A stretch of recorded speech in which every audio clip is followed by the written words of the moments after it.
Hey, what's up, everybody? Welcome back to Instant IAD-TV. It is August the 6th, and this is going to be episode 5.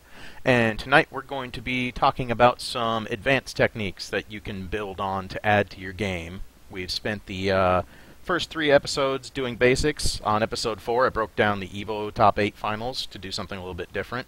And now we're going to get back to learning more about the game. And tonight we're going to step up the ideas and the tactics a little bit to help expand on things you can use with just about every character.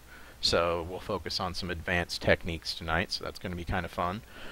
As always, I appreciate all the feedback, emails, tweets, comments you guys send me in between each episode. I read them a lot. I take in a lot of counts of what I want to do to improve things. I'm actually working on a couple things to improve the stream here in the near future.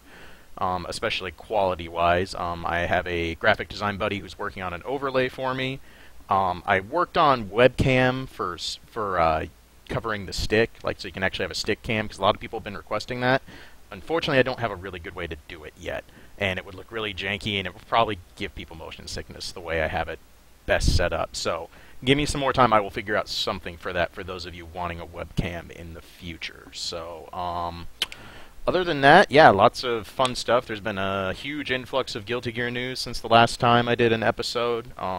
We know Plus R is on the way, so that means all sorts of new things I'll be able to do with the stream. I'll actually start to be able to do full character breakdowns. I'll be able to do more advanced stuff that's you know, local to Plus R, even though the game and the engine doesn't really change. That gives me a whole wide new option of things to play with, including breaking down Plus R videos. So that stuff's coming in the future, and then of course there's XRD news. I will talk more about XRD after we get through the meat of this episode, so give me time on that.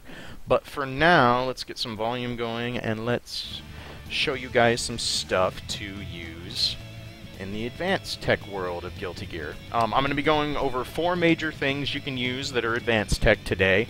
In between each one, I'll ask you guys if you have any questions, if you want a more in-depth explanation. I'm going to try and make it simple as I can, but so don't, as always, don't be afraid to ask questions, all that fun stuff. So, got my stick here, hop in training mode. If I have execution flubs and stuff tonight, I apologize. I grabbed the PS3 version of Guilty Gear this week, so I'm using a stick I haven't used hardly at all yet.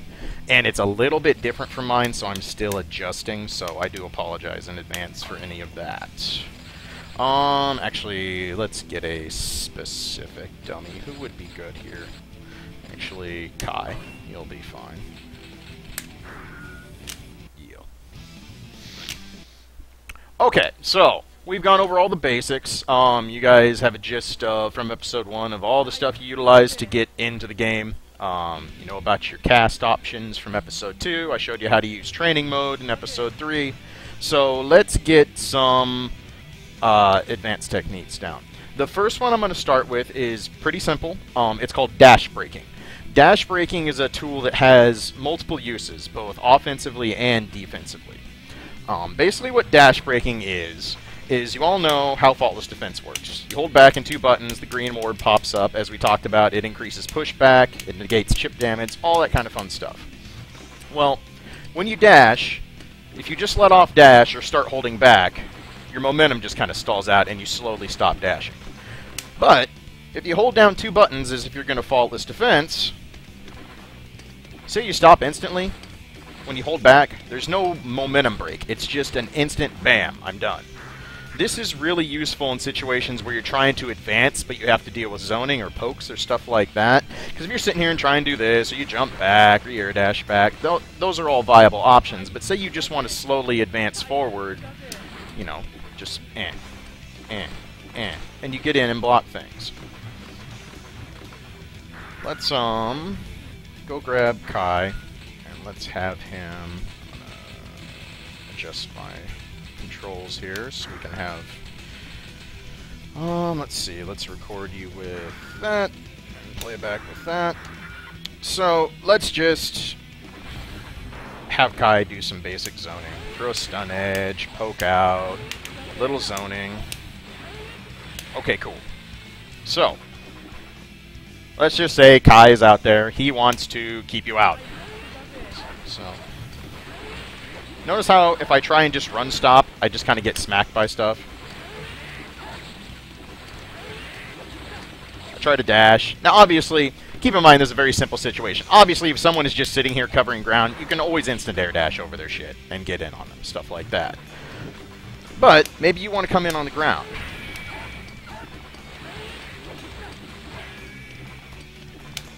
See how that works?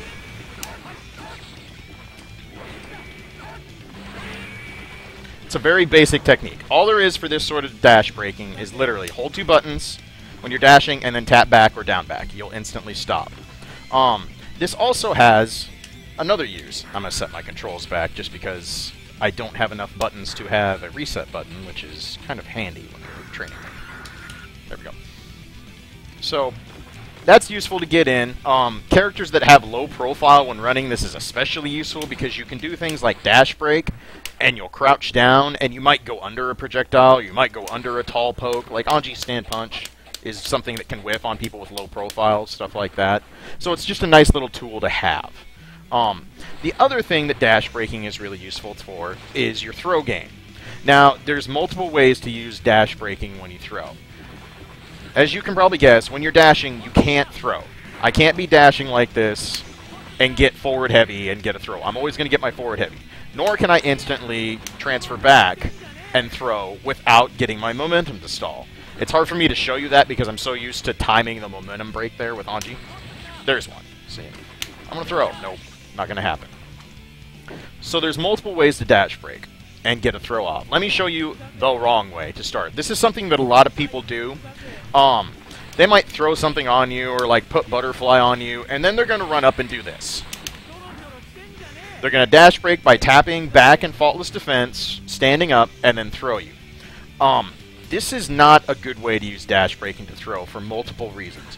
One, if you do it too early, you're going to be out of range to throw. And the big one is notice the green flash. Your faultless defense is going to go off when you do this. So you're actually giving your opponent a cue to try and throw tech. While that's not reactable since the throw tech window is so small, being 3 frames or so, it still could give them a reactionary tech. They're not going to be able to just go, oh, he's doing it, and push the button. But their brain and their eyes might see the green flash and go, oh god, and push a button. And that makes it easier for them to tech. So this actually is giving away what you're trying to do with dash breaking. So the best way to use dash breaking to throw is to do one of 2 things. The first one is like I talked about, where if you let off dash, you always have a little bit of a momentum stop. Anji gets running and stops. When your momentum slows like that, you can actually throw. So a good way to do this, put on butterfly, momentum stop, and then do down heavy like an idiot. And I'm out of range, but you get what I'm trying to do. You hide the dash, or the momentum break, by just going up and throwing. And this is a much better way if you just want to run up into a blatant throw to someone with a dash break. You have to let the momentum stop happen. You see how sometimes I'm just getting standing heavy, and that's because I'm still actually in dash animation. Now, the more advanced way to do this is to use dash breaking with faultless defense like I just showed you. But instead what you want to do is just tap a little bit and go to down back. And what'll happen is you'll actually continue to slide forward a little bit if you do this right. See how when I go to the ducking animation, I still slide forward a little bit? This actually allows you to get just a little bit of extra range, and then you can throw. And the thing is that that's not as obvious as the stand-up, because you can do it from a further range at that point. With this one, you're stopping dead where you are. You don't get any forward movement when you use the standing dash break. When you do the dashing one, you get that little bit of extra range, and then you can execute the throw. Now keep in mind, all characters have different dashes, they have different dash speeds, and they all have different dash momentum breaks. So you'll have to kind of test and play around with whatever your main is, because it'll be a little bit different than like what I'm doing with Anji. Some characters have identical dash speeds, but their dash momentum might be a little bit slower or faster depending on what the character does. So it's really important that you test out how dash breaking works and how your dash breaking throws work. Keep in mind if you have a running command, like if you can do a command grab of any type, you can also dash break with command grabs. Like, Soul can run up and do Wild Throw. He doesn't have to actually break out of his dash. That's why Wild Throw is so good. So that's one that kind of doesn't apply, but it's the same principle of the idea. So those are the basic uses of dash breaks. It's to keep you on the ground, but a quick way to go into a defensive stance if somebody shoots a projectile, throws out a poke. And it's to use to get throws off.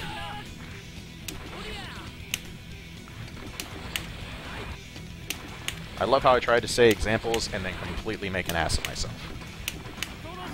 Anyway, you get the point. It's important to note that the only people that can dash break are the ones with standard dashes, running style dashes. So that means Potemkin obviously does not have a dash break since he doesn't have a dash. Nor do Johnny or Slayer because they have hop style dashes. You actually cannot break their momentum by using faultless defense in that way. This will also apply to Cliff and Plus R when he comes out because he also has a hop dash. Now, hop dashes allow their own little throw games because of the way they work and their momentum instantly stopping after they land on their hop. So you can still use the concept, but you won't be able to utilize the FD thing to get throws off in that way. So that's a pretty fairly simple advanced technique, but it's one that's very useful to have in your pocket. There's all sorts of places you can find a dash break. So, questions? Anybody need to know more about how dash break works, what you can do? Oh, good point, Kamino. Ino also cannot dash break because her dash is considered airborne. She can, however, it still has a little bit of a application for Ino because it does let her faultless defense in the air, which will kill her momentum of her air dash a little bit quicker. It's not quite as useful because she'll have to fall to the ground, but it does break her dash momentum. So, yeah, no, Summon Swords. Johnny and Slayer cannot dash break. Not in the... They can do their hop and then immediately push faultless defense, but if you have a hop dash, you won't kill the middle. Like, you can't do, like... Here, you know what? Let's just get the example so people can see. So, we'll just go grab... Johnny, where are you? I'm blind. I don't play you. There you are. I was literally hovering over it.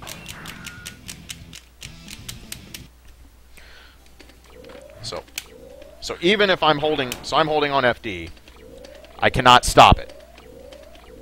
The whole hop has to complete. It will lessen the recovery a tiny bit on it, but the recovery in these kind of things are not that important. And you could kind of use it for a type of wave dashing if you wanted to, but it's not really all that important or useful for Johnny. He's going to have other things he can utilize with it. So it's there, but it's not nearly as not nearly as useful as it is for characters with standard dashes. So, back to what we were doing. So, okay. Any other questions on dash breaking?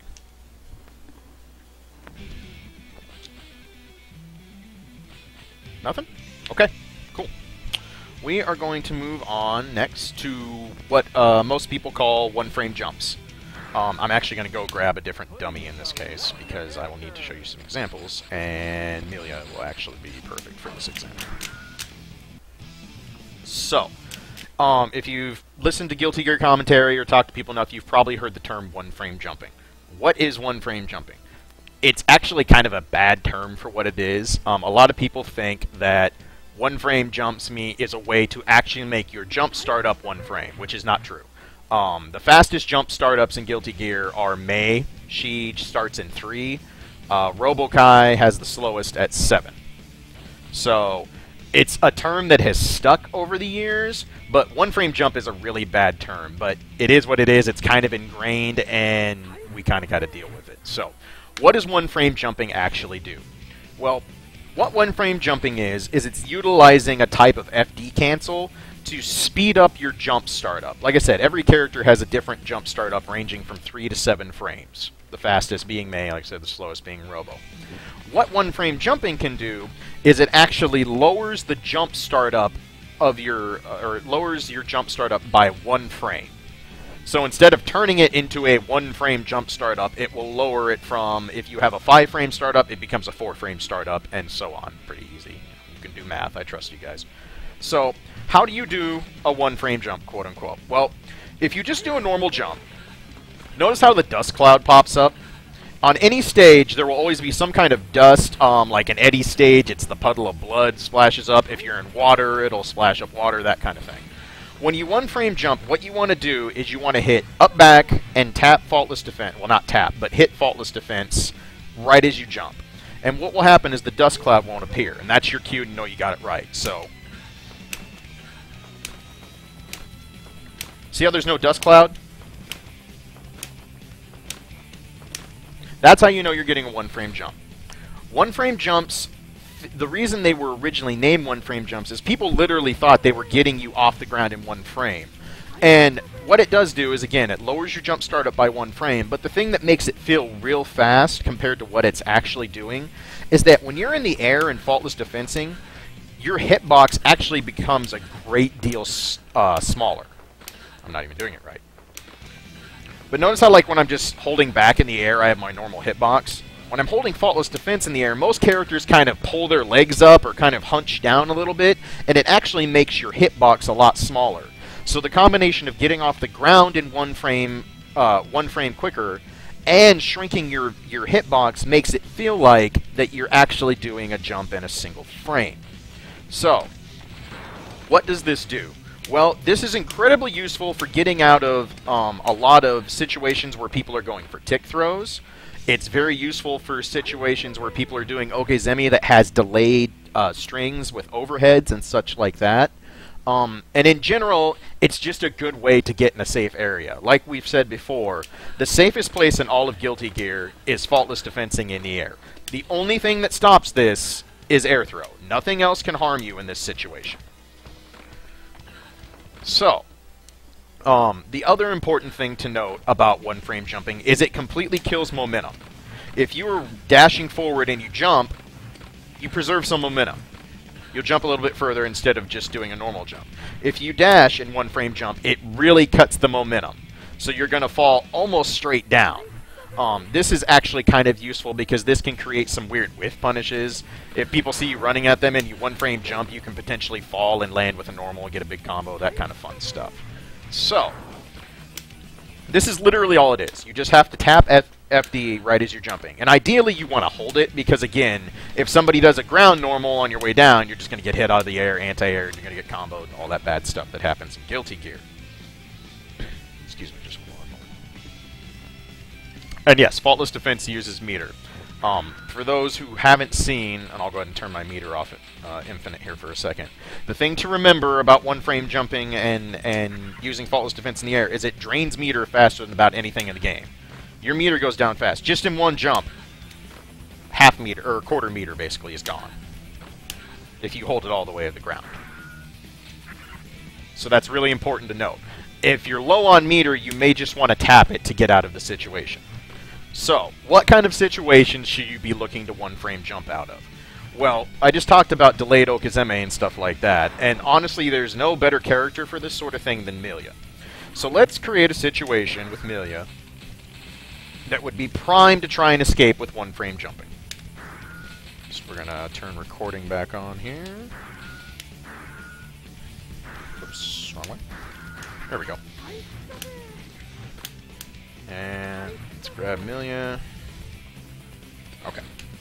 So, you all know how Milia works in her basic level. She likes to knock you down and put her disc on you, and bad things happen. So, let's just create a basic situation with Milia. Okay, that's a very basic Milia Okizeme style mix-up. Knock you down, put the disc on you, go for TK Bad Moon, which is an overhead. So, just for the sake of watching, knocks you down, disc, overhead. This is a great thing to try and one-frame jump out of. This is really, really helpful. So what I'm going to do is I'm going to have Milia knock me down, and I'm going to attempt to one-frame jump out of this setup. See? Out. Safe. She has to predict that to try and do anything about it. Let's do this one more time.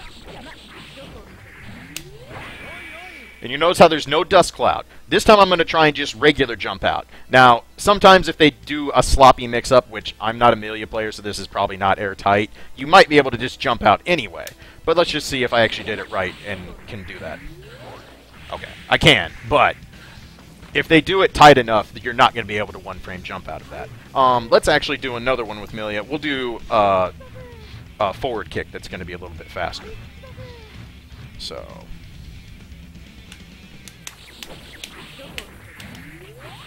that's probably still too slow, but we'll try it anyway. So I'm just going to try to normal... whoops. Get over, Amelia. Okay. So I'm just going to try to normal jump out of this. See how I got hit by the forward kick?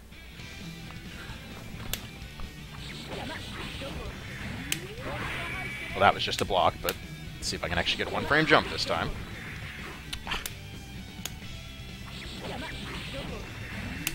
There we go. Blocks all of it. So, that one extra frame taken off my jump startup, and the fact that my hitbox becomes smaller is what allows me to get out of that situation. So one-frame jumping is excellent in these situations. The thing to remember is that one-frame jumps are not real reversals. You still have jump startup. You still have to wake up and stand up before you can even jump. It's not like you can input a reversal or a throw. So, what kind of stuff will one-frame jump lose to? Let's set up another situation with Million. That's not what I want.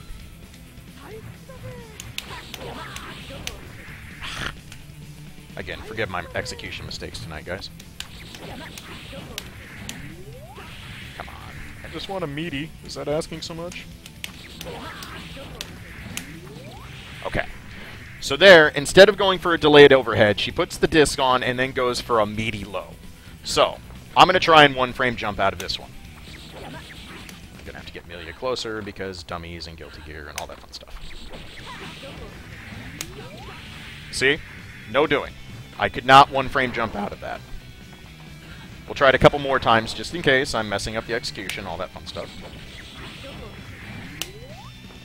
For some reason, the dummy didn't do crouch slash. Why? I have no idea. Why are you not doing crouching slash there?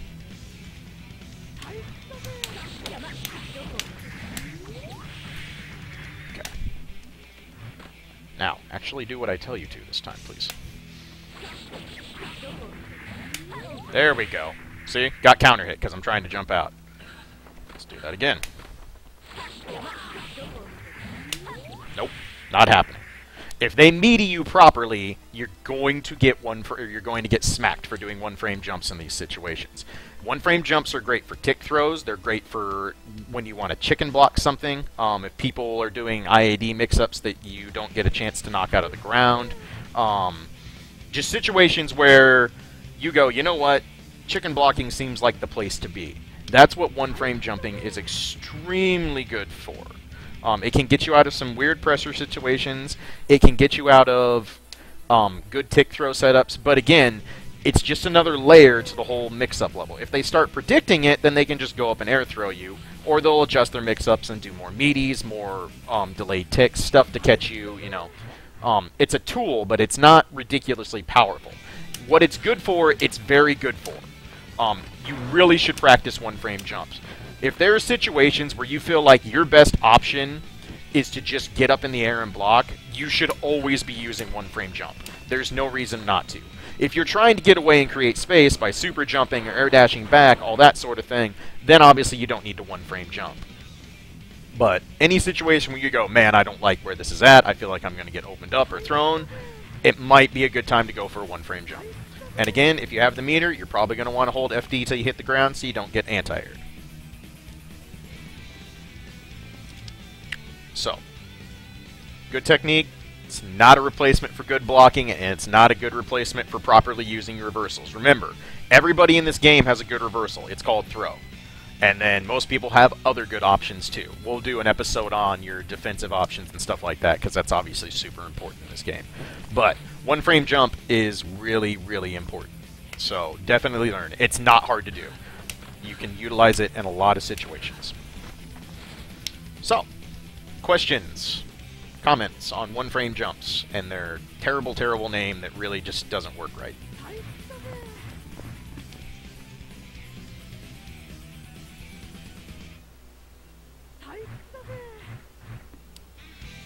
Anything? Everybody comfortable with one-frame jumps? Cool. Alright.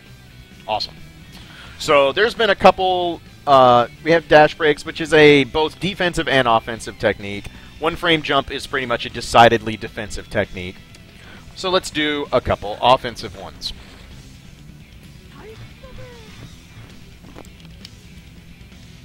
First one we're going to do next is Impossible Dust. As you remember, everybody has dust. You're standing overhead that creates the launch with the homing jump, and you can do combos and all that fun stuff, and they're super neat. Let's go ahead and put my buttons back, because I like reset. Oops, that's not right. There we go. And much better. So yeah, hold up, you can do combos, all that fun stuff. What is an impossible dust? An impossible dust is basically utilizing a strange mechanic that does work. When you dust someone, they go into this spin flying animation. And then if you homing jump, after a certain number of frames, that number being 29, the screen changes to that blue background where all the stars are and all that fun stuff. What an impossible dust is if you hit someone before that screen transition at 29 frames, they are not able to tech for the next 48 frames. That's almost a full second. So, what you can do is you can create situations where they go flying up in the air and then have a very large untechable window. So just as an example, I'll go up, hit Milia with dust, not do anything. See how long she can't tech there? What you can do with these is find ways to break the homing momentum by just holding up, and you can hit them with the move and then fall to the ground and then get different combos. You can do juggles and resets and all sorts of fun things. So, there's multiple ways to do impossible dusts. The most universal one that you'll see a lot of people do is a homing jump works like any other jump in the game. You have all your air options. You can go up and you can air dash. You can go up and you can double jump. Double jumping breaks your momentum from the homing dash and then you fall. So what this allows you to do is you can double jump, hit them with a move in that window, that 29 frame window before the screen transition happens, and then you create a situation where they're stuck untechable for 48 frames and you're already back to the ground. So, with Anji, like I showed you, you can do basic dust combos, chain his Gatlings, and with dust, whatever. It's okay, he doesn't get a lot of damage off it, it's pretty meh. But an impossible dust, if I do a dust and then immediately do a double jump forward and hit with jumping heavy, watch what happens. If I could get my timing right and not be a scrub. See how she continues flying up and then falls to the ground? This allows me to set up some interesting combos. If I could actually hit them. And again, forgive the execution errors while I adjust to the stick. I get to combo into command grab, Brazier command grab. There's no other way to do that with a dust combo with Anji. So, this becomes a neat thing you can do. You can also do things like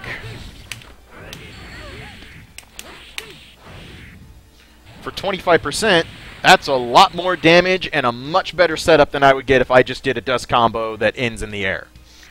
If I just do my standard dust combo, do stuff, I can knock her back to the ground, but I'm stuck up there in the air. She has time to move around and do all sorts of crap. It's okay, I got some damage, but it wasn't that great. The impossible dust gives me so many more options. It gives me ways to set up knockdowns, which are great for Anji, obviously, with the butterfly game. So, that's not the only way to set up impossible dust. Basically, all you have to do is have any way of, 1, hitting them in that 29 frame window, 2, break your gravity from the homing jump and get back to the ground. Milia can actually do this very, very easily because she has, and let's go ahead and put recording back on. And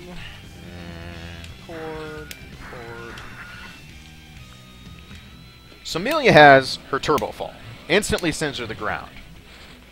So with her dust, even though you don't see her use dust often, she actually has a really easy way to do an impost. Oops, forgot to actually hit the record. See, all she has to do is hit them with something, hit Turbo Fall, and that untechability window is there. She can land and then do a juggle and all sorts of fun things. So just so you can see that again. And then it can combo all sorts of neat things. Basically, there's tons of ways to do this. Bad guy can utilize just going up and doing Sidewinder, since that'll break his momentum. Some characters can actually do a dust and hit you and then air dash forward and propel you along in a combo. There's all sorts of ways to do this. Impossible Dust's usefulness varies from character to character. Like I said, Anji almost has no reason to ever do a dust combo that isn't an impossible dust. The only time I can ever think of that I would attempt to do a regular dust combo is if they had no burst, and I cranked their guard gauge to the moon, and I knew the dust combo was going to kill them. Because it's really easy to just, you know, do your basic dust combo and destroy someone. Someone asked, do people do this in real matches? Yes, this is done all the time in real matches. I honestly think you will see more impossible dust than you will see real dust in most situations. A good chunk of the cast gets more utility and either damage or a better setup out of their dust combo than they do by doing their normal dust combo. That's not true for everybody. Baiken has a really damaging dust combo. Robokai's basic dust combo does a ton of damage. But even they might have a situation where they want to use an impossible dust. So it's one of those things where you get to know your character and browse the forums, browse your combos, and find out if there's an impossible dust that's, one, practical, and two, gives you better options and setup and all that fun stuff compared to what you would normally get. So, what am I missing on impossible dust? Let me check my notes here. That's pretty much the gist. Impossible Dust is one of those things that's very unique to every character, but it's not terribly difficult to get down. There's tons of ways to break your momentum in a homing jump. Like I said, it's as simple as double jumping. You can also do it by faultless defensing in the air. This is a good way to bait burst, is to start an impossible dust and then just bam, faultless defense. That breaks your momentum, that kind of stuff. So yeah, there's all sorts of fun things you can do with impossible dust. And like I said, I could give other examples, but there's almost every character has one. Again, usefulness varies from character to character. And again, based on the situation. Impossible Dusts aren't always your most damaging combo, so you might want to go for a lot more damage, like I said, if you've cranked their guard gauge or something in that situation.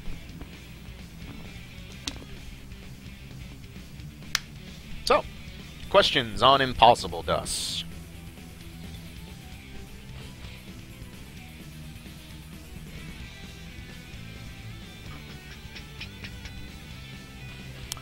I think they nerfed all the dust by slowing them down in plus R. Almost every overhead was slowed by a couple frames in plus R, solely for the reason that plus R was put on HD monitors.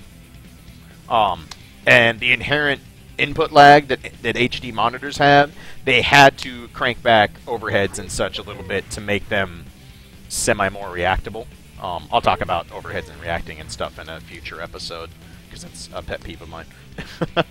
But yes, in plus R, dusts and overheads are slower, but they're effectively not, because when you take in the native lag of HD monitors, they actually are exactly the same in terms of your ability to see and react. So, any more questions on Impossible Dust?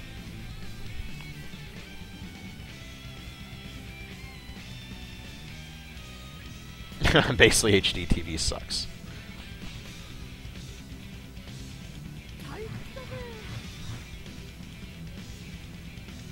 Okay, cool.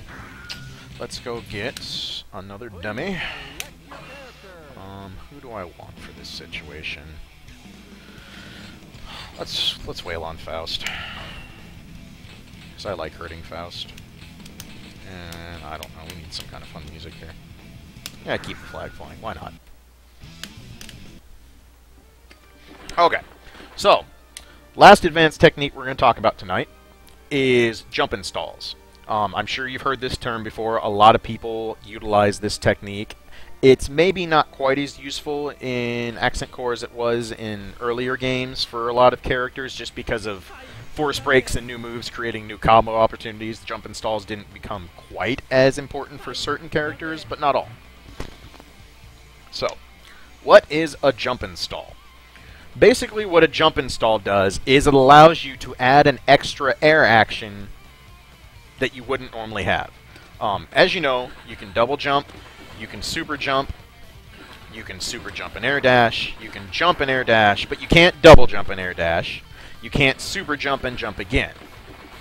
You have very specific actions. Now granted, this changes if you have a character who has an innate double air dash, or if you're playing Chip who has a triple jump, that kind of thing. So I'm being general here. But basically what a jump install does is it'll give you an extra air action you wouldn't normally have access to. How do you do a jump install? It's actually very simple.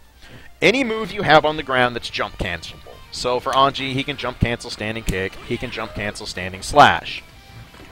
Basically what you do is, while you're doing any kind of Gatling, if you're on a jump cancelable move and you tap up, and then continue your Gatling so you don't actually get the jump cancel, you will get what is called a jump install.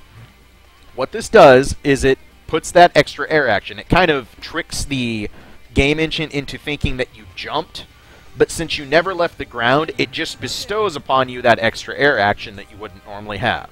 So, what does this do? Well, now, if I jump install slash slash, I can super jump and then jump again. So, again, just for basic measure, I'm just doing slash up slash. I have a jump install. What use does this have? It has a lot of them, depending on the character. In Anji's case, it allows him to get larger combos. A real basic combo with Anji is if you land his stomp, you go forward and you do his super jump and hit them with a Gatling, usually do orb stuff like that, because his super jump goes so far, has a really long range, and it's perfect for doing long combos. Oh, gotta change my controls back so I can add my reset button.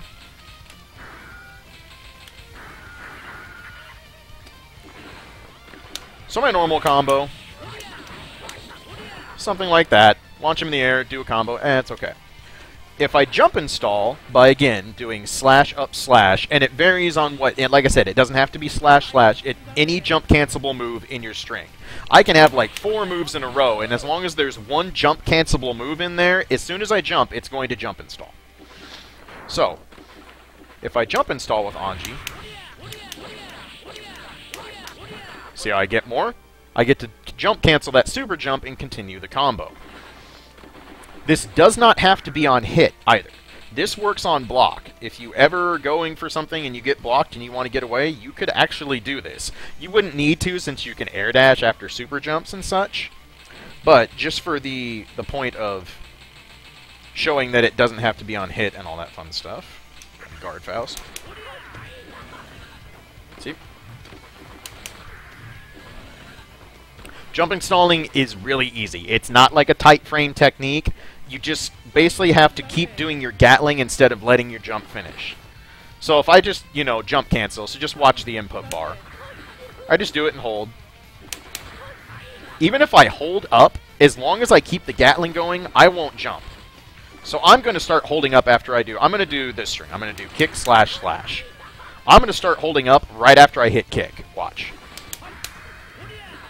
See how I didn't jump until I stopped Gatling? That's all you have to do. All you have to do is get the up in there. You don't have to hold it. It just needs one tap anywhere on a jump cancelable move in your string. And it creates that fun little ability of jump installs. What are jump installs good for? Again, it's... Whoops, sorry about that.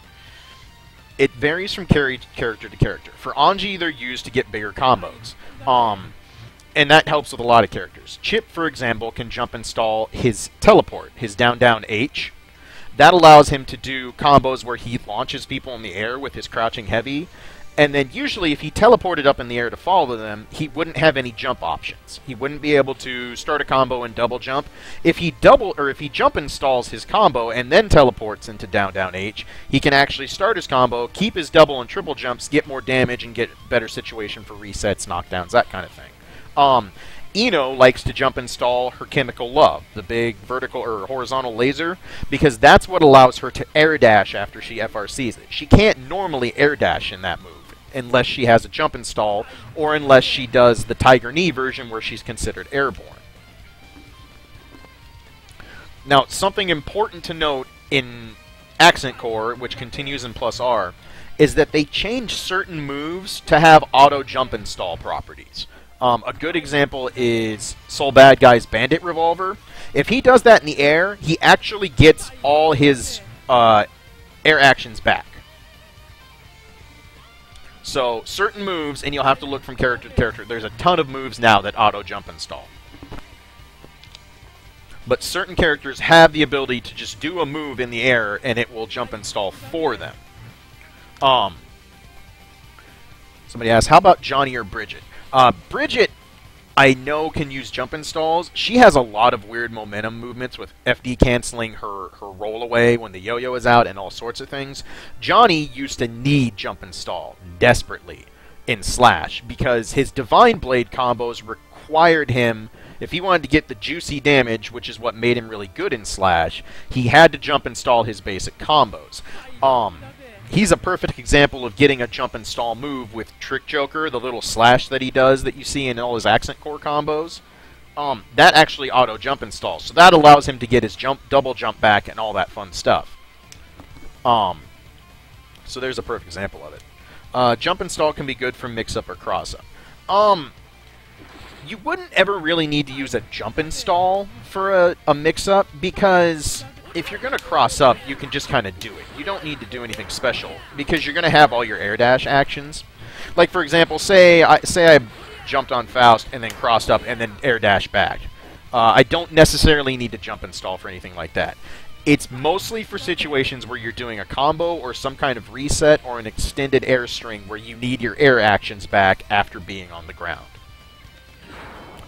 Now, something that adds to the jump install ability is a thing that has had a couple terms. I usually refer to it as momentum preserving. I believe back in Slash, someone called them normal cancels, which is just kind of a weird term considering you can cancel all sorts of normals. But what momentum preserving does is... Let's get Faust to stop guarding here. So, if you just do a basic juggle... Come here, Faust. It's so hard to do because I don't normally do double jump combos with Anji. So you can do a Gatling and then double jump and you do more combos. That's a pretty standard thing. Anji doesn't utilize it a lot because all his combos usually utilize Fujin and Force Break Rin or super jump combos. But there's a weird thing to note that when you do combos and then start doing double jump stuff, is if you double jump at the same time as you input a normal. So that is, if you double jump off a jump cancelable normal, and you input a normal that move Gatlings to, and I understand this is confusing, I'll explain it again, you actually keep all your jump momentum. So we talked about how if I run and dash, I actually jump further, whereas if I just jump forward. So, what can a momentum preserve do? If you utilize the ability to keep a Gatling going by preserving your momentum, it actually goes hand in hand with jump installing. Anji's super jump, again, has all sorts of momentum. He goes really fast, goes really far. When I do my basic jump install combo, see how I actually get pushed back because I'm in the corner and it's pushing me away from Faust? I'll do it without the corner so you can kind of see how the momentum stalls out. If I can actually hit combos. See how I went from going really far to kind of just double jumping up and going a little bit forward? That's because even with a jump install, when you double jump, you lose a ton of momentum. Same thing if you do a running jump. Actually, running jumps, I forget, do preserve momentum on their own. I apologize for that. If you don't do anything, you'll preserve your momentum. The jump and stall is what stops it there. But if you do a combo, if you're doing Gatlings,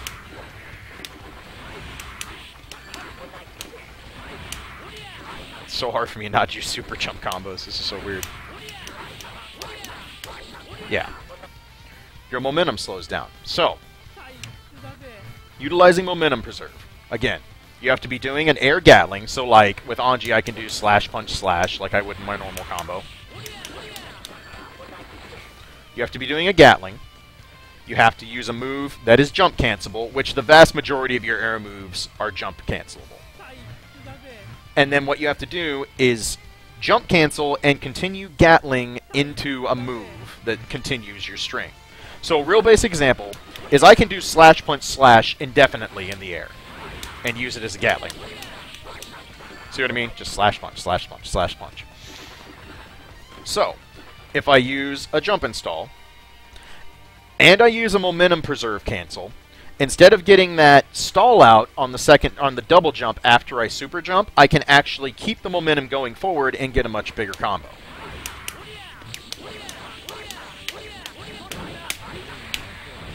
See how the super jump momentum never stopped even after I double jumped? Here's the regular one again. See how I basically stop?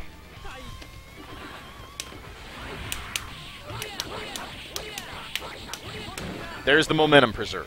I keep the speed, I keep going forward. This allows Anji to do bigger combos out of his jump install. In Slash, this was incredibly important because Orb always knocked down. In Accent Core, it doesn't knock down at super high heights, so this isn't quite as useful as it used to be, but it's still a useful tool for certain characters, and it's something you should know about. A lot of characters have big, flashy jump install combos that are really only useful in the fact that they might get a little bit of extra damage, but will probably trade a knockdown or a better situation that they would normally take.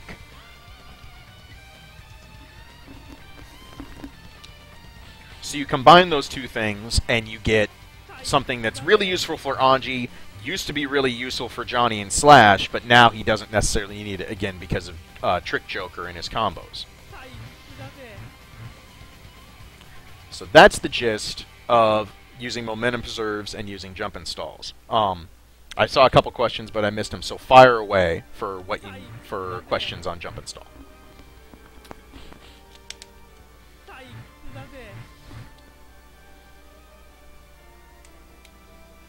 And if you want me to go over again how momentum preserve works, I know that's really weird to word out, and it's confusing. It's one of those things that once you do it once, it's pretty simple. And again, a lot of characters don't particularly have a lot of use for momentum preserve jump cancels. They're very situational, but it's something that's definitely worth learning, especially if you're going to play Anji.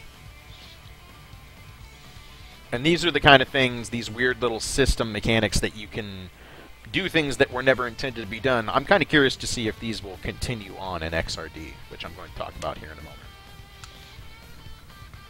But yeah, any more questions on jump installs or momentum preserve jump cancels?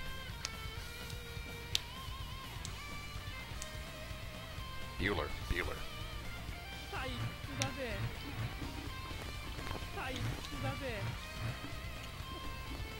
So for a jump install, you get an extra air action, which can be a jump or an air dash. Correct. Basically, when you super jump, you can always air dash, so it's not really that useful. But basically what it is that you get to double jump if you normally can't after a super jump. Excuse me. Certain characters, the air dash they would get is useful. I'm trying to think of situations where... What does Chip do? I'm trying to think what it is. So not much that character don't need to jump install when comboing. No, not every character needs to do jump installs. Not by any stretch of the imagination. Most characters have some kind of use for them, but you have to pick and choose when you want to do it. Like Faust has jump install combos that give him a little bit of extra damage, but more than likely he's going to sacrifice the ability to either knock you down or get you set up to throw items out, that kind of thing.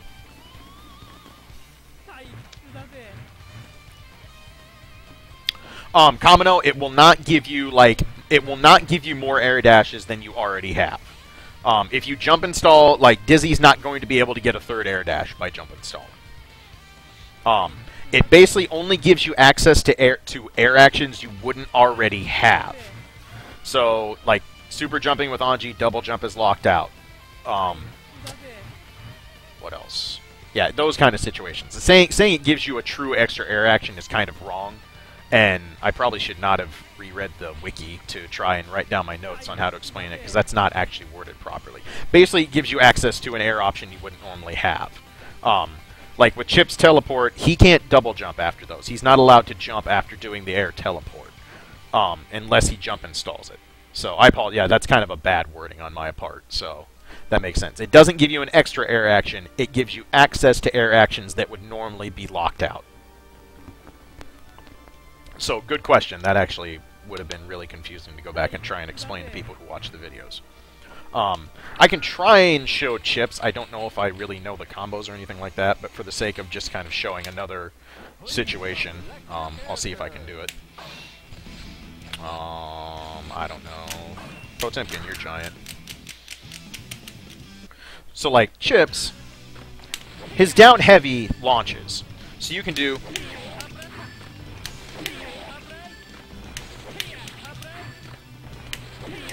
if I can actually even do a combo with it.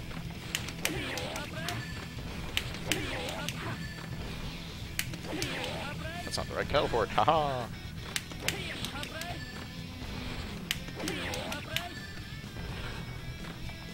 But, let's see. Wow, I can't even get the combo. If I remember right, this is actually pretty hard to do. And get the combo afterwards. You might have to FRC it.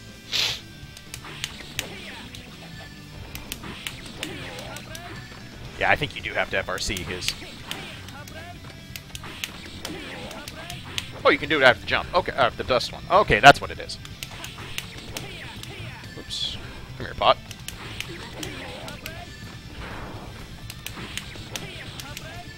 That's really tight timing. There we go. So, when I do the teleport, cannot double jump. Does not let me.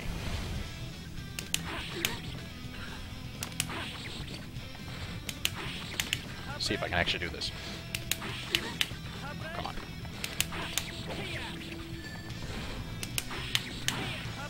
There we go. See how I can double jump after that?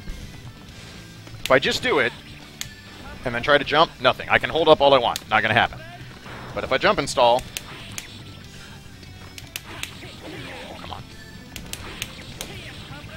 I can double jump after it. This lets you get weird combos with Chip in different setups, like into Alpha Blade, and I know there's some big damage you can get out of this. I just don't know any of the combos because I'm not a Chip player. But that's another example of how you use a jump install. Again, gives him an action that he wouldn't normally have. It would be locked out. He cannot teleport into the air and then double jump. But if you jump install, then he gets to double jump, and triple jump because he's Chip.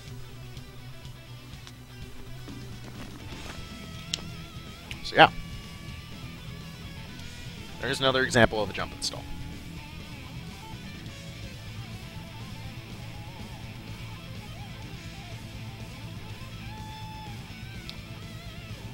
Milia is basically Chip Light. I wholeheartedly disagree. Two very, very different style characters. They're both pixies, but Milia's game is completely different from Chip's. Milia plays off her throw and mix-ups and pressure. Chip is literally out to scare you with raw speed and raw movement. Milia is a character that can use speed to create space, which is good for her because she has hairpin. Chip doesn't have hairpin. He has shuriken. Which I can't ever remember the input. There it is. This is not hairpin. So him getting away from you and doing stuff is not near as good. Also, she has double air dash, which I will take over triple jump every day. So, their speed is similar, but two very, very different characters in how they play.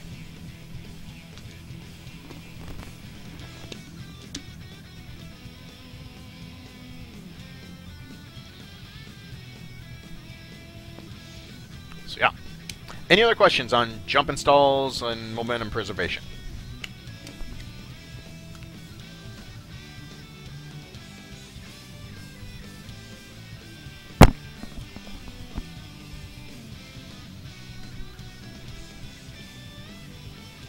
Summon Swords, he gets two versions.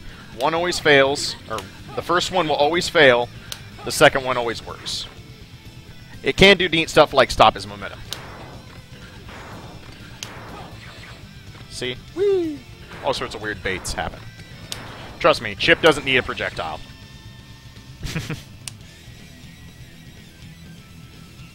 So, that's the 4 major advanced techniques I wanted to go over today. I know I'm skipping some. I know there's people who are probably going, damn it, why aren't you talking about slashback yet? I'll get to it, I promise. Can you explain how to do a jump install of a single normal? I can, but I'm not very good at it. Basically, to do a jump install off a single normal, you have to do almost a 360 motion. It can be done, but you basically need a jump cancelable normal, and you have to be able to do a jump and roll yourself back around to down and super jump. So basically, how it works is you do your normal, and it's going to be really hard to do with Chip because his normals are so fast. But ideally what you do is you basically do a 360 that ends in down, and then you super jump afterwards, and that will jump install the normal. So let's see. I have no idea if I can do this. Because there's never really any reason for me to do it.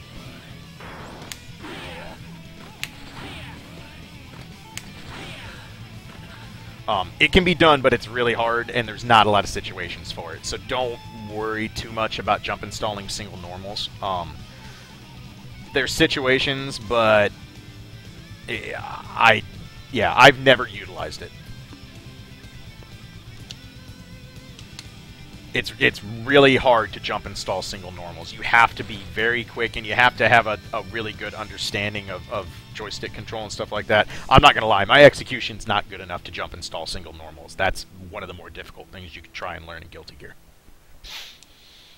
And again, it would help. Let me try with Anji real quick, because his normals are slower. It might actually, be something I can do, just for the sake of you guys seeing how scrubby my execution is. Random, don't care.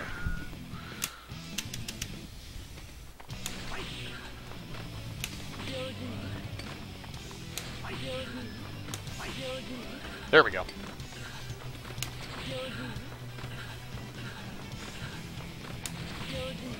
Almost.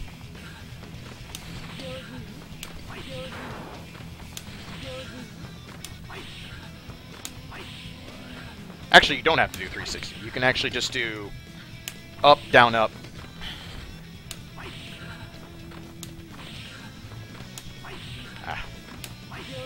Yep, okay. So it's actually not as fast as I thought. So it just depends on how fast your normal is. It's still not easy, but... So you don't have to do a 360 like I thought. I know some people who do it like that. They'll do a 360 motion to... They'll go to up, and then they'll rotate down a 360 down. Or actually, it would be a 180. Why do people say they do a 360? I don't know. People have weird inputs sometimes. But yes, you can jump install single normals, but it's difficult, and usually there's not a lot of use for it. I speak from my experience. I know some characters, I think Haas can get stuff off of a single jump installed normal, that kind of thing. So yeah. Any other questions on the techniques I went over tonight?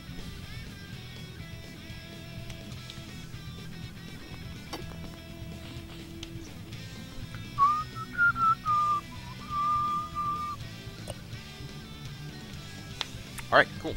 I'm not seeing a lot. So, that does it in terms of what I have for you this episode for more stuff to teach. Yes, JG, I did review Impossible Dust a little bit earlier. There's some stuff I didn't go over tonight, advanced stuff. It'll be there'll be episodes in the future about defensive options. That's where I'll go over slashback and some other things. So if you were waiting to hear about something, don't worry, it's coming. I'm kind of spreading out stuff. And don't worry, JG, there'll be a excuse me, there will be a VOD up, as always. But those are all some... They're advanced techniques, but none of them are terribly difficult to utilize. They're all stuff that just about every character can get something out of. Maybe not every single technique, but every character who can dash break can utilize that stuff. Every character who can do one-frame jumps, well, everybody can do one-frame jumps, can get something out of one-frame jump. That's by far the most useful one. If there's one thing you're going to work on out of all of these advanced techniques, I highly recommend you work on one-frame jumps. They're really, really useful for a lot of great situations. Impossible Dust, obviously, utilized for a lot of characters. And then jump installs have their uses, but that varies from character to character, like I said. So, with that, I wanted to talk real quick about all the cool news we got with XRD so far. For those of you who didn't see, they've announced the first 7 characters of the Loke test, obviously Soul Kai and Amelia, which were revealed in the trailer. And then we got yesterday revealed that May, Venom, Chip, and Potemkin are already confirmed. And you can find their new art styles up and their move lists. They've already been translated over at Dustloop and Shuriken and some other areas. So you can see and get hyped for that and the Loke test coming out. I, so far, like what I'm seeing. Obviously, Anji hasn't been shown yet, so I'm waiting for him to get revealed. I have full-on faith that almost no characters are getting taken out of that game. ArcSys really doesn't like removing characters from their games. So, obviously, I'll be waiting for characters that I play more, but I'm really excited to see what the Loke tests come. I had actually asked on Twitter not too long ago if people wanted to see an episode on XR Day and my reactions when the Loke tests come out and we get system information and all that fun stuff. And the more I think about it, I'm probably not going to do one soon. What I'll probably do is at the end of each episode of IAD-TV, I will kind of talk about where XRD is at and what kind of news and updates we've gotten, and just give a quick rundown on what I think and what sounds cool, or what, you know, what just my opinions on stuff. I'm not going to go super in-depth on XRD this early in the game, because who knows how much stuff is going to get changed. Obviously, a great deal of the game is still to come if they're only showing 7 characters so far, because you've got to believe there's going to be a great deal more. And early Loke tests, especially with a game that's a completely brand new engine, new things going on, it's going to be really hard to take a lot from what happens there. I will say that so far, I really like the direction, at least of what they've put on paper. I think simplifying some things is going to be a very, very good thing to help Guilty Gear become more accessible. XX Slash and Reload were all deep games, but they didn't have these ridiculous number of options and FRCs and other things that Accent Core has. Accent Core added so many new things with extra normals and more FRCs and force breaks that it really piled on the mountain of stuff you needed to learn to just pick up a character. I know some people are freaking out that force breaks aren't in the game. Some people are afraid that FRCs are not in the game at all. And even if they aren't, I'm not that concerned about it right now. Making the game more accessible is not a bad thing. Just because it's going to be a little simpler in terms of the number of things to learn doesn't mean it's going to be less depthy. Sometimes you can literally have option overload. It's actually one of the things that kind of bothers me about Accent Core, is it actually has a little bit of option overload. There's just too much stuff sometimes. You have characters like Amelia that used to have a couple FRCs and one way to throw the hairpin and you know, 2 discs, and that was it. And now she has like 8 FRCs, and she has 3 different discs, and the air disc, and 2 different angles of the hairpin, and all this different stuff. And it's like, there's more options, and you can get more creative, but a lot of that stuff just isn't necessary. She was already a depthy character. So, I really like what I'm seeing on paper. I really need to see the new Roman cancel, the thing that apparently nobody seems to be able to get a super clear-cut translation, but the one where it sounds like on a projectile you can Roman cancel, and it will actually slow time so you can create mix-ups. I think that sounds cool on paper. I just need to see it in action before I can give you any kind of judgment. I don't know if it's going to be kind of breaking the flow of the game. I don't know if it's going to feel gimmicky. It's one of those things that I have no way to judge without seeing it.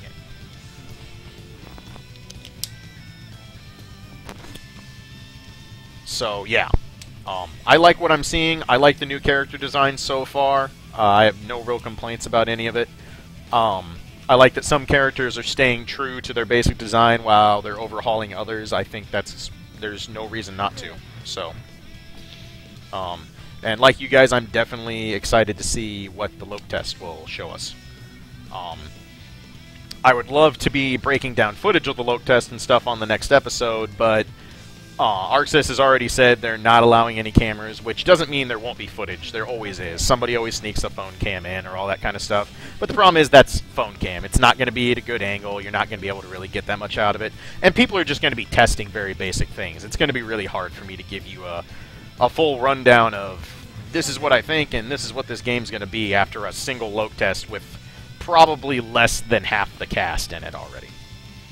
So, but that being said, every episode I do of IAD-TV, I will definitely throw out some thoughts and things I like, maybe things that I think need work, or what I am hoping to see out of XRD. I will definitely talk about it. It's Guilty Gear. I mean, you know, that's definitely going to be there. I'm very much getting back into ArcSys games all over the place. I've been playing a lot of Persona 4 Arena online and getting my ass handed to me quite a bit, although this past weekend I got back to feeling like I could actually take games off people that I could not touch at all 2 weeks ago, so that's kind of nice, but it's taken me a long time to get back into that game and get back to a shape where I'm even remotely, you know, annoying to play to an average player. But if you see me on there, I usually have a room open. I do keep my room to fast connections only because I just can't stomach playing games with bad connections. So, like, I apologize if you send me a request and want to play games and we get in a room and it's a bad connection. Like, I probably won't stick around. It's nothing personal. The only time I ever remove somebody from a room is if it's obviously like a super, super new player and they're just kind of experimenting, because I don't really learn anything out of that. Or if you just got a bad connection, or if we get a laggy connection, like, I'm not going to stick around. Again, if you're in my room and you get booted for that, that's it. It's nothing personal. I'm not angry or anything like that. So, I'll be on there. I'm on Xbox Live. I will probably pick up the PS3 version here at some point, just because I'm not going to renew my Xbox Live because I'm pretty much done with Microsoft consoles. And obviously, in a little over 2 months, we'll get BlazBlue Chrono Phantasma. I'll be playing that a lot when it comes out. I will probably do some episodes on IAD-TV about BlazBlue, but they'll be different. I'm not nearly as knowledgeable about BlazBlue as I am Guilty Gear, so it'll be... I have some ideas, but I'm not sure what I'm going to do with it yet. But if you're a BlazBlue fan, there will definitely be some IAD-TV stuff about BlazBlue. Yeah, the 2 months for the import for Blaze BBCP. The American version is next year, early next year. But BlazBlue is pretty much entirely in English, and PS3 is region free, so I'll be importing it. And then, of course, the really, really big news is that we get the Plus R patch. Like I said at the beginning of the show, as soon as that's out, there's going to be more stuff. I guarantee you the day the Plus R patch is out, if there's not an episode of IAD-TV that day, then I will just be on this stream dicking around in training mode and testing out all the stuff I've been waiting a year to do with Anji. So, yeah, I will be all over that. I will try playing Plus R online, but they haven't said anything about actually fixing the netcode. They've just said they're improving lobbies and matchmaking and stuff. So, that's all well and good, but if the netcode is still shit garbage, it doesn't really help much, sadly. So, we'll see. Maybe it will improve the situation. Hard to say. So, with all that said, thank you again, as always. If you have questions, comments, feedback, hit me up. Follow me here on Twitch. Follow me on Twitter, @Clage. If you have questions or ideas or thoughts about the show, you can email me at the email address there on the screen, clage.iadtv@gmail. I reply to all the emails I get, and that's where I get a lot of suggestions about how I can improve the stream, and I'm definitely working on it. I know this is not like super high quality, and that's because I don't have HD capture or anything like that. As I go, I will work on that stuff for sure. So, all that being said, you guys have any other questions, comments, stuff you want to tell me? Maybe you played me in Persona 4 and you want to tell me I'm the worst fucking Narukami you've ever seen and you got eye cancer from watching me play. Yeah. Anything else? Going once, going twice. Cool.